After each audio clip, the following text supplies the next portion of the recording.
I never thought that I would ever be into true crime.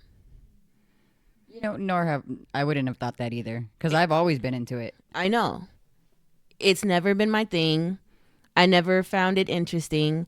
I found it depressing. It took a long time for me to even watch the news, if you remember. Mm-hmm.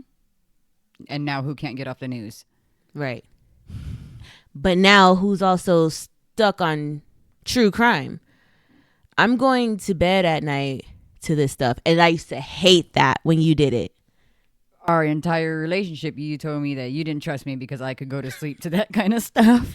Yeah. But look at you now. Right. Did you hear about that little 9-year-old girl, Molina Fratello? The dad, something about a false report, false Amber Alert, false something. Yeah. So the dad is actually from Canada, and his name is Luciano Fratello. Fratello. What nationality is that? He's Ethiopian and something else, but I know he was born in Ethiopia. And he's a citizen of Canada now. Yeah. Okay. The story is that him and his daughter, they travel a lot.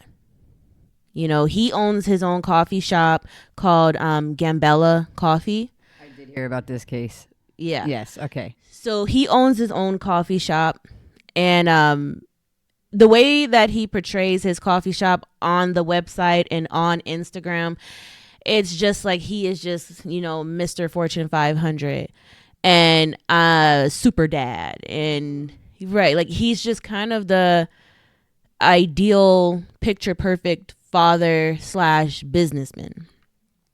Is he rich? I'll get to that. Okay. During their vacation to New York, that was the last one that they took. They toured New York, they toured Connecticut, and it was supposed to be like this 10-day excursion. And I believe that it started July 11th. This year, right? So this year. So like a summer vacation trip with dad or? Right. Okay. Amongst the many other random ones that they take. I mean, they're always traveling. Does she live with her dad?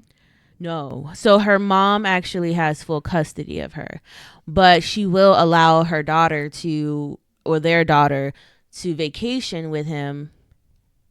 But she never saw anything wrong with that. It's dad, but she does have full custody. He does not have custody. Okay. Why he doesn't have custody, I'm not sure, but. Well, you just said he's a businessman, traveler extraordinaire. Yeah, but still, you can still do that and have custody, of your child. So something had to have happened. Everything kind of went north July 19th. This is just only a few days ago. That is just this past weekend. Right. So everything kind of went north July 19th. Okay. So the way that it started out is around 5:30 p.m. Yeah. So 5:30 in the evening, Luciano took his daughter Molina to get something to eat in Saratoga. And this is in New York still. Yeah, Saratoga Springs is in New York. Okay. Yes. So they went there, supposedly had a nice lunch. Surveillance footage even shows them going in and coming out. They weren't there very long, because following that, once they left at 6:30, the little girl talks to her mom over the phone, and she's excited. She's still happy, joyful, and she's telling her mom, I can't wait to see you tomorrow. We're on our way back. The 19th of July was the last day of their trip. They were on their way back to Canada. They were driving back to Canada. He had a rental car. She's telling her mom, I can't wait to get back the next day. I can't wait to see you. Mom is like, okay, cool. No red flags. Nothing seemed out of the ordinary to mom. At approximately 9:58, Luciano calls 911. So this is just a couple of hours after you said they were eating, and then she talked to her mother. 5:30, they were eating in Saratoga Springs. 6:30, 1 hour later, she's talking to her mom in the car. Okay. At approximately 9:58, Luciano calls 911. He calls 911 from this rest area off of I-87. Okay. Now, when he got to that rest area, the reason for him being there is because he had to urinate. So rest area, like a place where you could pull off of the freeway. Yes. Okay. So it's a wooded area, but he needed to urinate. So he left Molina in the car, hopped out, ran in the woods a little bit, and did his business. He claims that when he came out of the wooded area, he saw two men dragging Molina out of their vehicle and into a white van, and they sped off. Okay, so why don't you jump in your car and chase the white van that just took your daughter? Exactly. He stood there and called the police? Allegedly. And mind you, this is 9:58 at night. Okay. So as he's talking to the authorities, of course, it's like all hands on deck. There's a little girl that's just been taken. So that very next morning, which is July 20th, when they should have been pretty much home to mom. Okay, so I have a question. Mm-hmm. Do you know how far the Saratoga Springs, I think you said, where they were eating, to this rest stop on the freeway was? Is it like all in the same area, I mean? That part I do not know. However, I would imagine, being that you said it's all in New York and they were headed to Canada. Mm-hmm. So I'm pretty sure. Yeah. We'll get there too. Okay. So Amber Alert is issued that next morning. Okay. So of course, law enforcement, like I said, all hands on deck, canine units and forest rangers, aviation. Everybody is searching. Yeah. Everybody is looking for this little girl. So they start to search in the Lake George area. Right. But then as they're searching, and it doesn't take long for them to realize that there's some inconsistencies. They're searching around, and then they're like, wait a minute, this kind of doesn't make sense. There's no evidence of any white van, two men, no eyewitnesses, like nothing. Mm-hmm. I mean, biggest question being, why didn't you chase your daughter? Exactly. You know what I mean? Exactly. Why didn't you jump in that car and speed off? I don't know what parent wouldn't do that. Mm-hmm. Right. And they're in a white van. You can catch a van. Come on. Right. Still on the same day, July 20th, when the Amber Alert went out, when they started their searching, figured out there's inconsistencies. 30 miles from Lake George is Ticonderoga.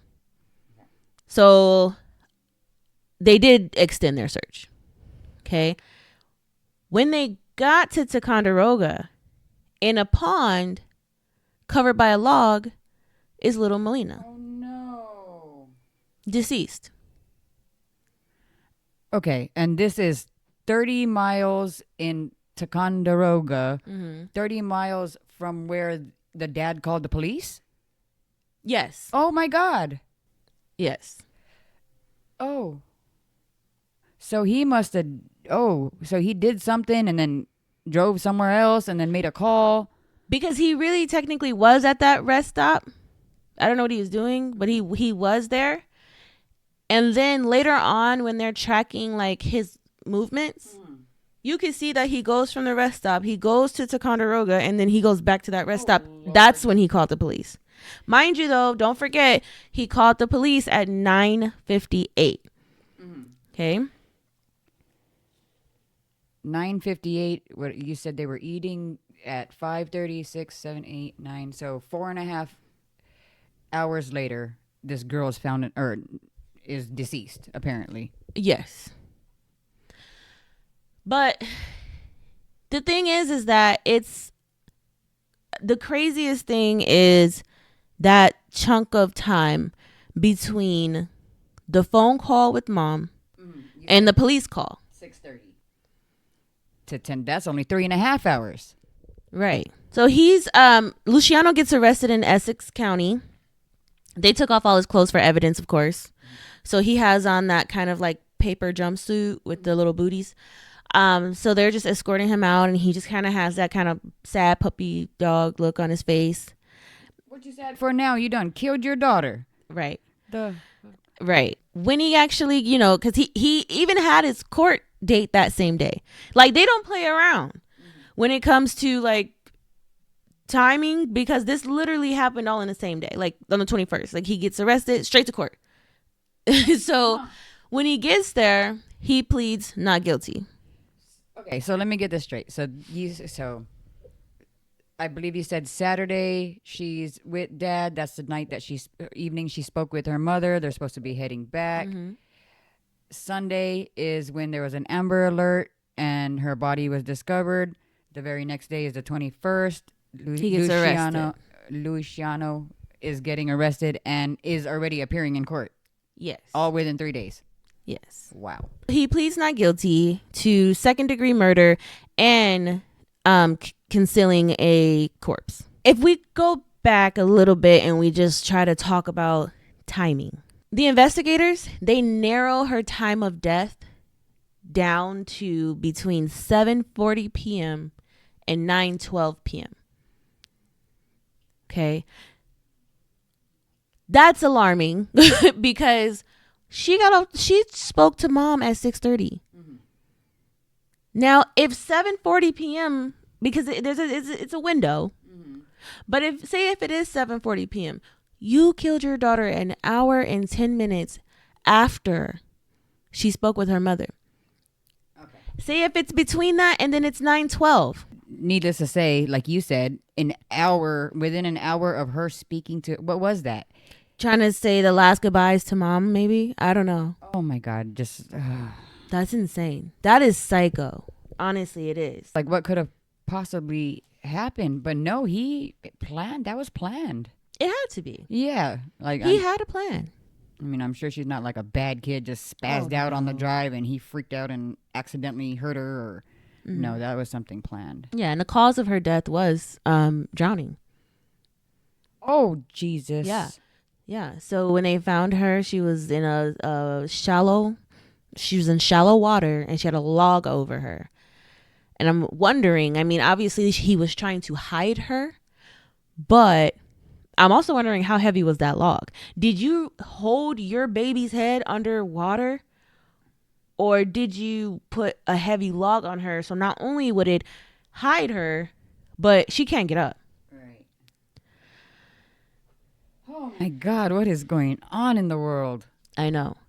Even if we just talk about him for a second, just him as a person, and then we'll get back to the times, right? So he does own the coffee shop, the Gambella Coffee, and it was doing all right. But is it like a cafe, or does he like have a business of selling coffee? Selling coffee. Okay. Yeah. So he didn't have like an actual shop where people go and drink coffee? No, because even afterwards, his website was disabled. So you can't order coffee or anything. But on his website, he toted his daughter around. He made it seem like I said earlier, like he was just this model figure of a person. And come to find out, the coffee business really wasn't doing that great. He was $200,000 in debt. Oh. That's not it. He was also behind on rent. And super late in having trouble with his child support payments. Jesus. Right. So because of his struggles, he took out his baby girl? I'm confused. Well, see, that's what everybody is wondering. Like that's the questions that's coming up. What was the point of that? Did you have like an insurance plan on her? Which would be crazy. But I mean, I wouldn't put it past that. Maybe he had like... It's so baffling because I've seen like pictures of him and his daughter playing, swimming, sledding and all sorts of stuff. And he looked like a great father. She looked happy. What happened? What? Yeah. I mean, I guess that's why they say don't believe what you see in a picture, because it can be it's all a facade. Really. On the 22nd, the community in Ticonderoga, they did set up like a vigil for her. So that way, yeah. Oh, that's great because they're not even from New York. Yeah, they're not even Yeah. from the U.S. So yeah. the town itself set up something that's They great. did. They did. And they were, a lot of the town folk, they were interviewed. And they were saying, like, we don't know her. We don't know him. But this happened in our town. So we're going to make sure that if her little soul is still here, she knows that we're honoring her life. I thought that was nice of them. So his next court hearing is July 25th. Wait, that's in a couple days. Yeah, it's in 3 days. The last thing that I did see is the woman and her husband in Saratoga Springs. They actually remembered seeing him when him and his daughter were there eating. The woman, her husband always tells her, like, you need to relax. You think too much. You're, just worry about yourself. But she said something was super strong in her, like, spirit, because when she was over there, she said she saw a man, which is Luciano. She saw a man, and he was running. Oh, okay. No, I remember seeing exactly what you saw. So that lady and her man, they were in the Saratoga Springs area going to a karaoke bar. Is where they were going. So initially, they did see him parked at that rest stop. Right, that's what I'm saying. Yeah. So, but she said that she saw him running, and he was like out of breath, it's super sweaty, and they locked eyes. And she said that he just looked soulless. He looked angry and soulless, and to the point where she was so focused on Luciano and didn't even know what was going on. She didn't even realize that there was a little girl in the car. Okay, but this is in Saratoga Springs, which I'm assuming is closer to that exit to the rest stop. Right. So did he kill her there and then bring her to Ticonderoga? I think so. But maybe, I don't know. I think so. But I say I don't know because the husband saw the little girl. The husband told his wife, he's like, I mean, yeah, I saw him and he had a little girl with him. They looked fine. So I don't know. But that's exactly what her husband told her. He said he had a little girl he had a little girl with him and they looked fine. And she's like, wait a minute, what little girl?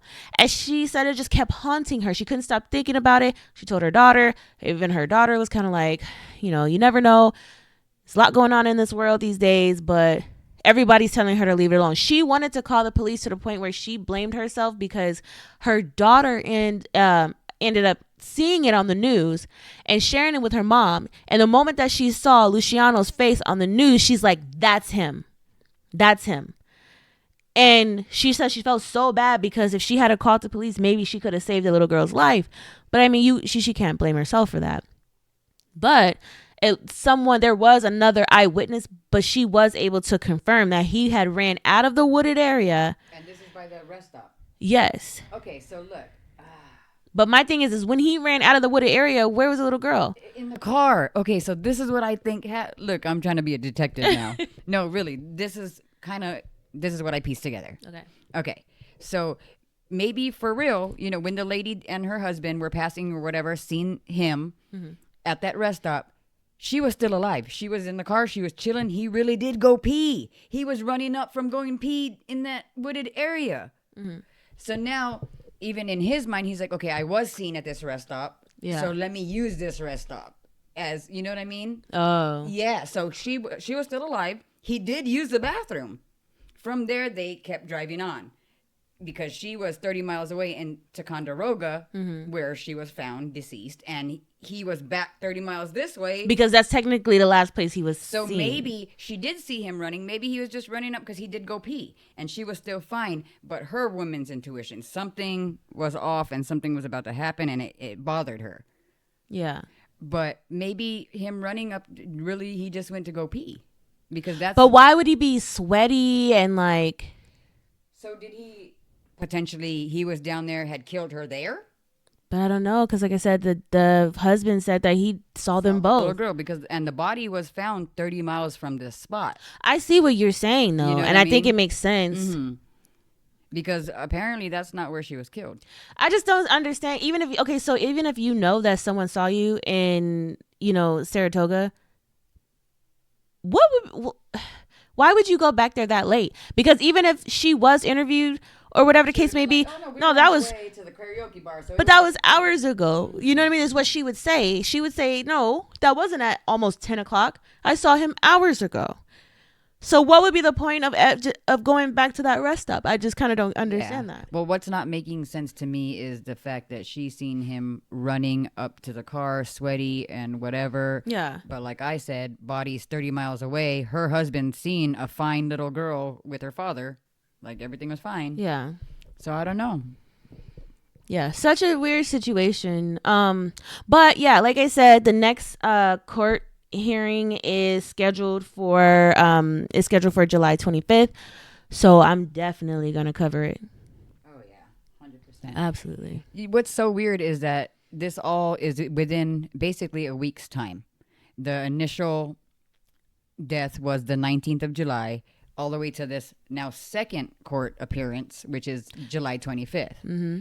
Now, we were just talking about how fast they move with these things. Mm-hmm. But that case in Austin, Texas with the, what is the lady's name? Virginia Gonzalez. Uh-huh. That blows me because nothing was fast. Okay. I'll get into exactly what's happening, but just from the initial call, Mm-hmm. which was April 3rd, she wasn't arrested till April 24th. Dang. Okay. So let me tell you even what the call was about. Mm. So on April 3rd, a family member calls 911 because she finds a little girl, which is her granddaughter, because come to find out this is Virginia's mother. So grandmother finds little girl locked in closet. Mm-hmm. Starving, super skinny, emaciated, malnourished. Mm-hmm. She ends up calling the authorities. So when the authorities get there, they find the little girl in this 2.5 by 3.5 closet, Mm-hmm. dark closet. Little girl is soiled. Aww. Who knows how long this little girl was in that closet. But, I mean, for her to be bones protruding, 7 years old and 29 pounds. Ooh. She was in there for a while. She was in that closet for a while. Now, mind you, he finds the little girl in the closet. There's all these boxes that barricade this closet. This closet's in a bedroom. So it's a little closet in a bedroom with box blocking the door for the closet. That's where the little girl's in. Jeez. Now, when he's there is 6 other children, 6 other siblings of this little girl that's in the closet. Mm. And they're healthy and fine. It was this one little girl in this closet. What's wrong with her? Why the mom? And I've heard many cases like that too, where a particular child is singled out and there could be 2, 3, 4 other siblings that are perfectly fine. And it's just this one. Mm-hmm. That gets singled out and treated like this. So anyhow, like I said, they found 6 other siblings in there. And, during their investigation, they figure out that there's another child missing from the home. And this is a little girl named Ava Marie. And she was born in 2015. She hasn't been seen since 2017, 2018. So it's been some years, 7 years. She would be around the age 9 right now. So Don't know where this girl went, so that there is a child missing aside from the one that was inside the closet. That's crazy. Intense. So you have one kid in the closet that's starving. Yes. Behind heavy boxes. Mm-hmm. And what is she eating? Okay, so that even comes out. So when the detective talks to the mother, and this is what's blowing me. This is on April 3rd. Why was the mother not arrested until the 24th? Yeah, that is weird. So even during, talking to the mother, she does admit that she does keep, put the little girl in the closet, sometimes hours, days, even maybe weeks. What? And that she feeds her 1 corn dog and a half a cup of water a day as a form of punishment. How long has she been in the closet? That's unclear.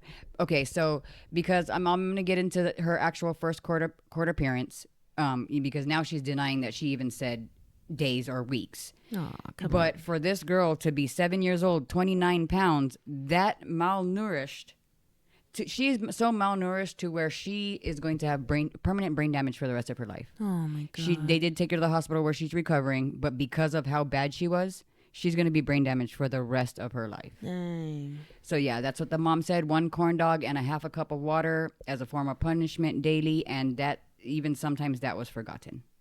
Oh. Even sometimes that was forgotten. Yeah. So yeah, we got the 1 in the closet. We got the 6 that seem to be healthy and fine. Then they find out about another little girl, Ava Marie, that has been missing for 7 years now. Okay, and then upon the investigation, another child comes up. How many kids she got? Mind you, I didn't even tell you how old. So her name is Virginia Gonzalez. She's from Austin, Texas, and she is 33 years old. Uh-huh. I'm already counting 6, 7, 8 kids.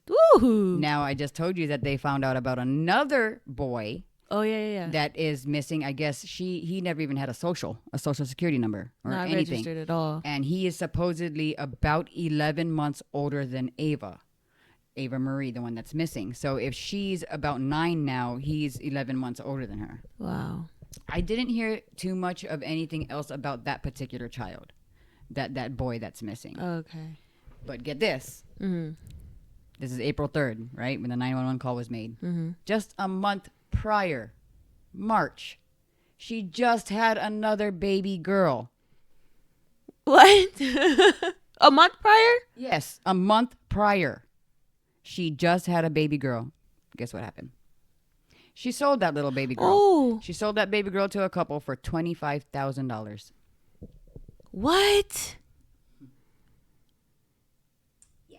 And she needs to be under the jail. I'm just baffled that, you find a child in a closet in the care of a mother who has all these children. Why did it take 21 days for her to get arrested? That doesn't make any type of sense. Yeah, that is weird. They should have taken the kids away, number one, right then and there. Right then and there. Yeah, social services should have been there right then and there, and she 100% should have went to jail. Like, I don't know why she didn't go to jail. For her to be arrested.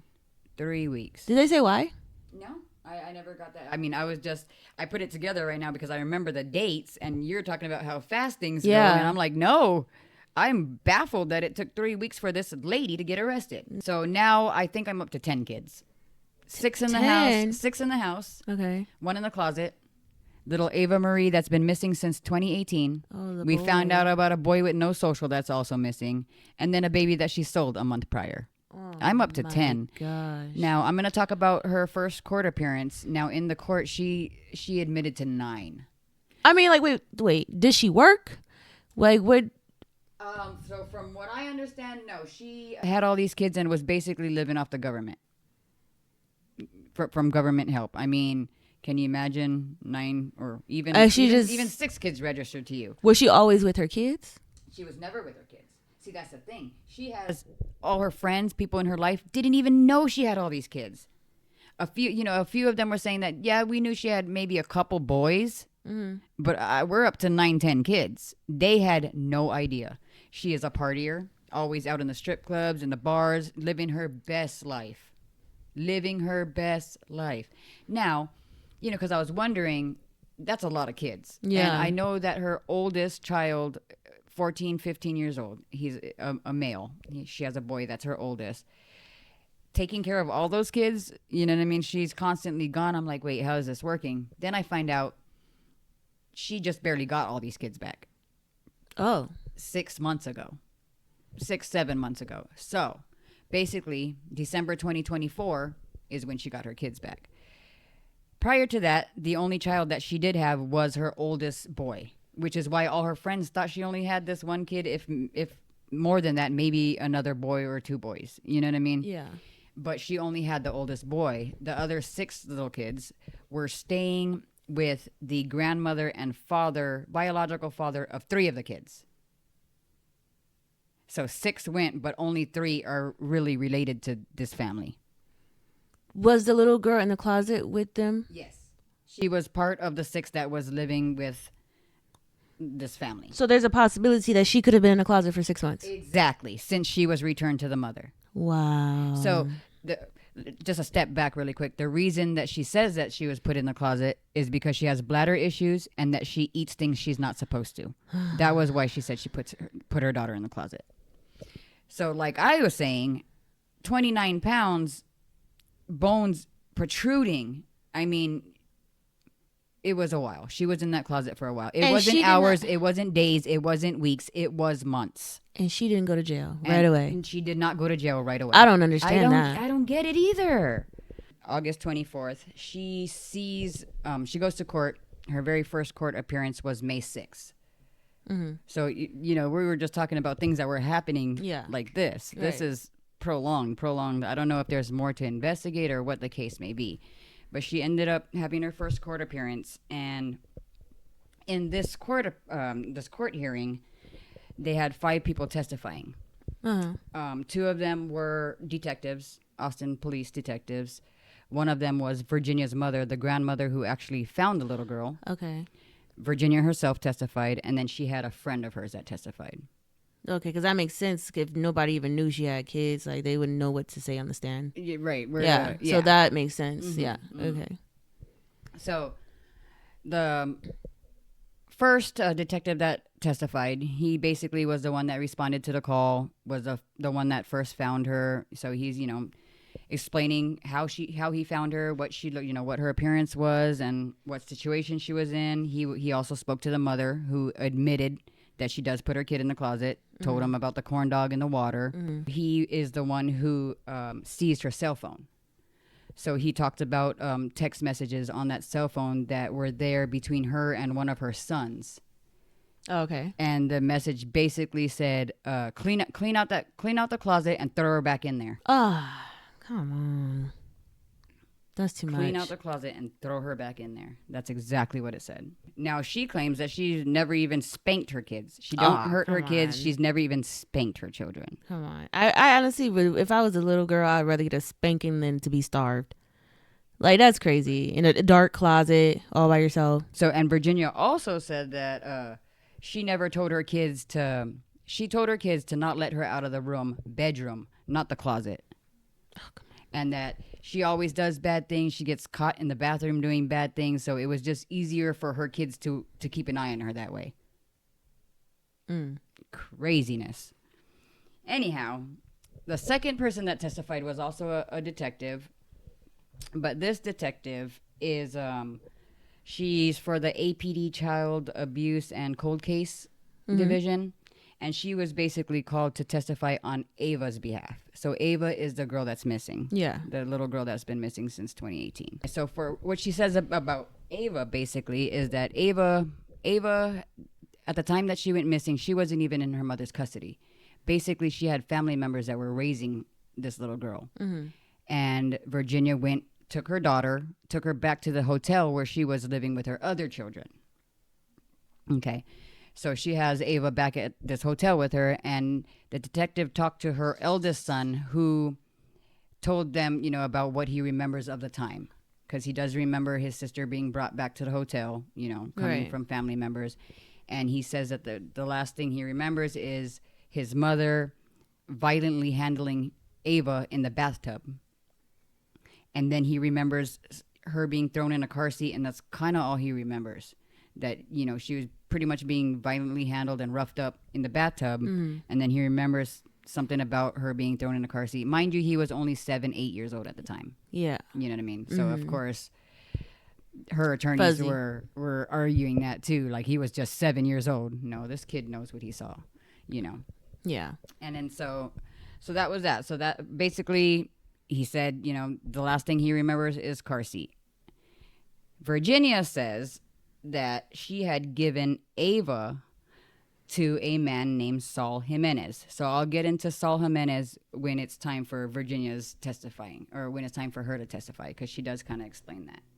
So basically, this detective just, told us all about Ava, that she was missing since 2018. She was with family members, back with the mother, and all of a sudden she's gone. And that's what we know. So this detective she's investigating the case of Ava as a homicide or a murder case. Oh, yeah. Yeah, okay. and Virginia's attorneys are like, do you have proof that she's dead? And this detective said, do you have proof that she's alive? Right. And she's like, no, I'm investigating this as a murder case. This is a homicide. Right. You know what I mean? Craziness. I mean, if you're capable of locking your daughter in a closet and you not feeding her, you're capable of possibly killing your other kid. Whether it was 'Cause you could whether kill- it was intentional or not, you know, whatever Yeah. the case may be. I mean, look what you're reckless. Yeah, she could unalive the little girl in the closet. Yeah. Little girl in the closet. By not feeding her, like, especially if she's forgetting right to feed her. Say, you know, sometimes she forgot. So the little girl in the closet, we're gonna give, because she's referred to as Riri. Yeah. So that way we're not just saying the little baby girl in the closet. Yeah. Riri? Riri. Mm-hmm. Yeah, Riri was in the closet. Ava is the one that's been missing since 2018. Mm-hmm. So that detective basically wraps it up. You know, she was just testifying about this little girl that's missing. The next to go take the stand was Virginia's mother. So this is Marie Gonzalez, and she's the grandmother that actually found little Riri in the closet. So she gets up, and as she's walking to the, you know, to take the stand, she glares and gives her daughter the craziest look. I don't blame her. So she gets up there, you know, and the mom first tells the court, my daughter ran from a weed charge. What makes you think she's gonna stay with, you know, with the, she's basically saying that her daughter needs to stay in jail, that she will run away. She said, I know my daughter, she will run from this, basically. You know. And Virginia's attorney is like, well, hold up, you know, let's talk about your criminal past. And this is Virginia's mother. So he asked her to, you know, testify about her criminal past. The mom, oh gosh, she has a history herself. Yeah, it was blowing my brain. Oh my god. So Valerie, mother, she did 5 years for drug possession. She did a year and a half for human trafficking. Okay. And after she says that, you know, talks about the year and a half for human trafficking, she says, and she's pretty sure that her daughter, Virginia, still has contact with the people that she worked for in Mexico when she was doing the human trafficking. Ugh. Yeah. Yeah. So that blows my mind. The apple doesn't fall too far from the tree, huh? Right. Yeah. So that's, you know, basically the ending of her testimony was just, again, telling the court, do not let her daughter go. She will run. She will not, you know what I mean? You'll never be able to find her, basically. The next person to testify was Virginia herself. This chick. Ugh, God. So she gets up on the stand and, you know, she's telling the court that she has 9 kids from 6 different fathers, is what she says. And she gets into 2018, basically the last time that Ava was seen. Right. You know, so she's testifying about that time frame. So she does say that she did take Ava. She was living in the hotel briefly with all of her kids now. She got kicked out of the hotel. Now she's living in the car with all her kids. My goodness. How big is this car? Right, exactly. So now she's living in the car with all the kids, and during this time is when Saul Jimenez takes Ava, where she gives Ava to him. She claims that Saul Jimenez is the father of Ava. I was going to say, who is that? Yeah, so she says that this is the father of Ava and that he lives on Rutland Drive. So Saul Jimenez has Ava. That's her daddy. They're over there on Runton Drive. Oh, Rutland. I apologize. Rutland Drive. So the investigators go to Rutland Drive. They find Saul Jimenez. Saul Jimenez. This man don't got Ava. He don't know what they talking about. So then Virginia says the detectives interviewed the wrong person. They said, you interviewed the wrong man. His name was Saul Jimenez. He lived on Rutland Drive, but this is not the right person that I'm talking about. Must have just had the same name, lived on the same street, basically. That poor guy. Yeah. So she says, I'm telling you it's not the right Saul because he got deported back in 2018 back to Mexico. And Saul's sister took Ava back to Mexico with them. So they're all in Mexico, supposedly now. Right. Okay. So they're asking, like, do you have any contact with Saul's family, your daughter? Nothing. No contact, no family, don't know where, what, how, when, where, why. She says, I met this man at a bar. We fucked around basically for 2 weeks, and that was that. That's what she knows of this man. I don't buy that. Do you buy that? No. So now they're asking her, so you just let her go? You just gave the kid to this man you met in a bar that you were just messing around with for a couple weeks? And she was like, well, I mean, I was living in the car. None of my kids were going to school. I was going to lose custody anyway. That's what she said. I don't know. She could be telling the truth, but the reason why I say I don't buy it is because it's kind of like she knows that what can they do to go find her? As long as she's not saying that she's deceased, you know what I mean? Or you just literally don't know where she is. But I mean, you're saying that she's with her biological father and they left the country.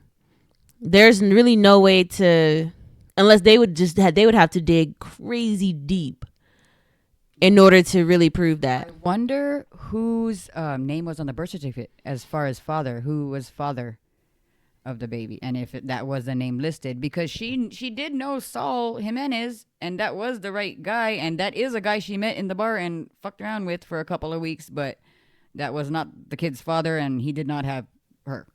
My God. Yeah. There was one more person to testify after her. Mm-hmm. It was a friend of hers. Mm-hmm. This lady got up there and said, oh, there was nothing wrong. Basically, Virginia is great. That house was full of food, always had food. Last time I saw little Riri, she was playing on the tablet. She was happy. What? Yeah.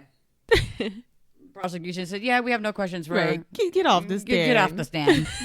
What? Get up off the stand. Get up off of it. You know, at the very end, her attorneys are saying, yes, she does admit, to the abuse and all of that stuff. He's arguing about the bail. He's saying that bail is only intended to pretty much keep a defendant. You know what I mean? And that she's willing and ready to do whatever the state needs her to do to keep her children. She'll do whatever. But if you keep her locked up, how is she going to work on herself? She's going to miss her chance and lose her parental rights. And he tried it. He did. The judge was like, yeah, no, what? Are you crazy right now? Right. Yeah. So basically awarded they upped her bail from $75,000 to $250,000. Oh. Yeah. And get this, the next court date is not until January 2026. That's crazy. But she does deserve to sit in jail. That's insane what she did to little Riri. That's crazy. You know, Craziness. like all your kids are not accounted for. They don't go to school at all. Like, she needs to sit in jail. She really does. Those kids deserve a better home. And it sucks that, we all talk about this all the time. There's people out there who can't have kids. You know what I mean? That would be amazing parents. Mm-hmm. And then you got people like that. 10 kids. Oh, my God. What? It's a shame. Such a shame. Man, like I said, I never used to be into this stuff. Like, it creeped me out. It was depressing. But I don't know. Within like the last few weeks or whatever the case may be, I've been stuck on this. Like, there's a few that I saw earlier that I cannot wait to talk about. Yeah. Mm-hmm. Yeah. There is a few. A lot of researching to do. I came across a few too. Yeah. All right, you guys. That's been another episode of In Kahoots podcast. I'm Nikki. I'm Melissa. Please make sure that you like, comment, and subscribe. Please. Subscribe. We need all the love we can get, as we are just starting out and we're trying to grow our channel. So we need all the support. Also, please let us know if there's any cases that you know about that maybe we can cover. We'd love to do that. Yes, please give us some ideas For sure.